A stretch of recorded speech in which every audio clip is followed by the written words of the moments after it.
Hello दोस्तों, welcome back to my channel. मेरे channel crazy by 5252 में आप सबका बहुत बहुत स्वागत है। पीएम किसान सम्मान निधि योजना में जितने भी किसान भाई थे उनका स्टेटस चेक करने पर पहले अकाउंट मोड आता था, लेकिन वो तरीका बदल गया है। अब यहाँ पर पे आधार मोड लिख करके आ रहा है।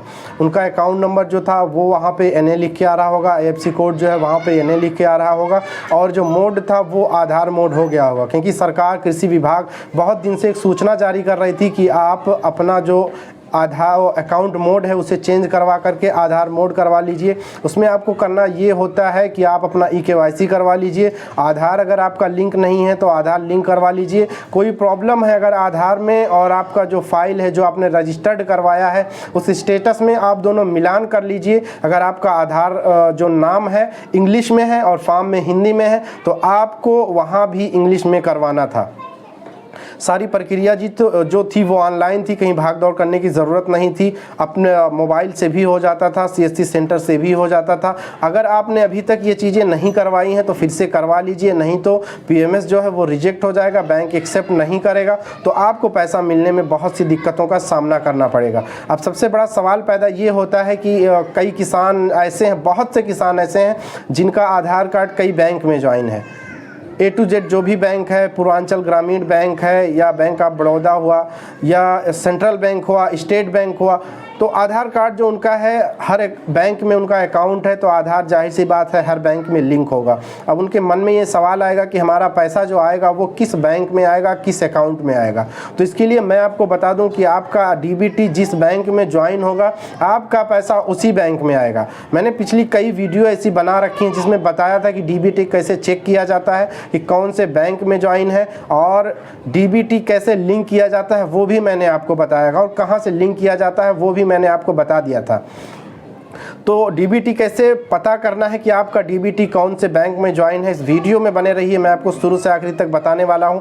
और जो सबसे बड़ी समस्या है किसानों का, जो पैसा नहीं आता है, वो भी मैं आपको बता दूं कि आप अपना eKYC जल्द से जल्द करवा लीजिए।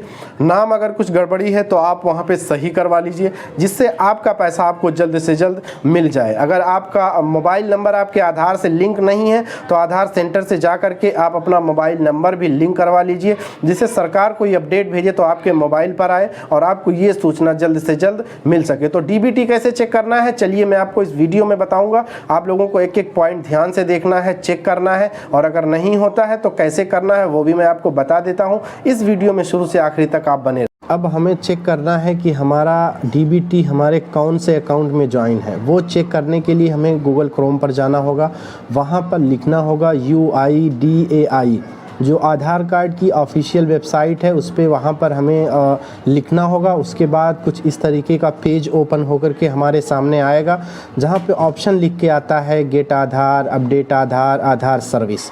तो आधार सर्विस पे हमें ओके कर देना है। आधार सर्विस पर मैं यहाँ ओके कर देता हूँ। उसके बाद हमारे सामने कुछ इस तरीके का पेज ओपन होकर के आएगा, जहाँ पे लिखा है वेरीफाई आधार, वेरीफाई रजिस्टर्ड मोबाइल नंबर, और इन सब चीज़ों से हमें नहीं मतलब है। हमें मतलब है आधार लिंकिंग स्टेटस से। आधार लिंकिंग स्टेटस पर मैं कर देता हूँ ओके।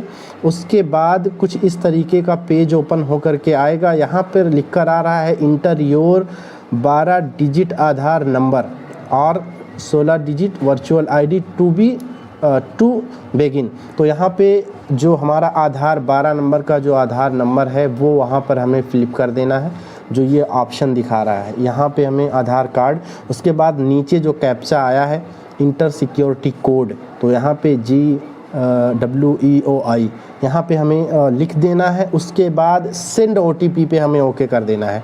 जब सेंड OTP पे हम ओके करेंगे उसके बाद सबमिट का ऑप्शन आएगा। सबमिट पे ओके करेंगे तो उसके बाद इस तरीके का पेज ओपन होकर के आएगा। यहाँ पे दिया है check Aadhaar bank linking status, congratulation your Aadhaar bank mapping has been done. Aadhaar number जो 4 नंबर का आधार कार्ड है लास्ट वाला वो लिख करके आएगा। बैंक लिंकिंग स्टेटस जो है वो एक्टिव लिख कर आ रहा है। बैंक लिंकिंग डेट, जिस डेट में आपने लिंक किया है अपना डीबीटी, वो डेट लिख कर आएगा। उसके बाद बैंक का नाम आएगा, यहाँ पे मैंने जो चेक किया है उस पर India post payment bank limited LTD है, वो लिख करके आया है। लेकिन आपका जिस बैंक में ज्वाइन होगा उस बैंक का अकाउंट नंबर यहाँ पर लिख कर आएगा। अब इसी अकाउंट में आपका पैसा आएगा। तो ये तरीका था चेक करने का, डीबीटी कैसे चेक किया जाता है कि कौन से बैंक में आपका डीबीटी चेक है। और आप आसानी से अपने मोबाइल से ही चेक कर सकते हैं, कहीं भाग दौड़ करने की ज़रूरत नहीं है। और इस वीडियो में इतना ही दोस्तों। इसके बाद अगर कोई सूचना आती है सरकार किसी विभाग की तरफ से तो मैं आपको बताने के लिए बैठा हूं। अगर आपकी कोई क्वेरीज़ है, आप जानना चाहते हैं तो हमारे कमेंट्स बॉक्स में आप हमें कमेंट्स कर सकते हैं, सवाल मुझसे पूछ सकते हैं। मैं सभी के कमेंट्स पढ़ता हूं, सभी के जवाब देता हूं। और उसके बाद भी कोई समस्या आती है तो आप मुझे डायरेक्ट फ़ोन कर सकते हैं मेरे इंस्टाग्राम पर, जिसमें मेरी ID है PA फैक्ट 5252 नाम से मेरा इंस्टाग्राम ID है। आप वहाँ पे मुझे मैसेज कर सकते हैं, कांटेक्ट कर सकते हैं। मैं सभी के अगर कोई कॉल करता है मैं कॉल रिसीव करता हूँ, मैं सवालों के जवाब देता हूँ। तो इस वीडियो में इतना ही दोस्तों। Thank you so much, love you all, जय हिंद जय भारत।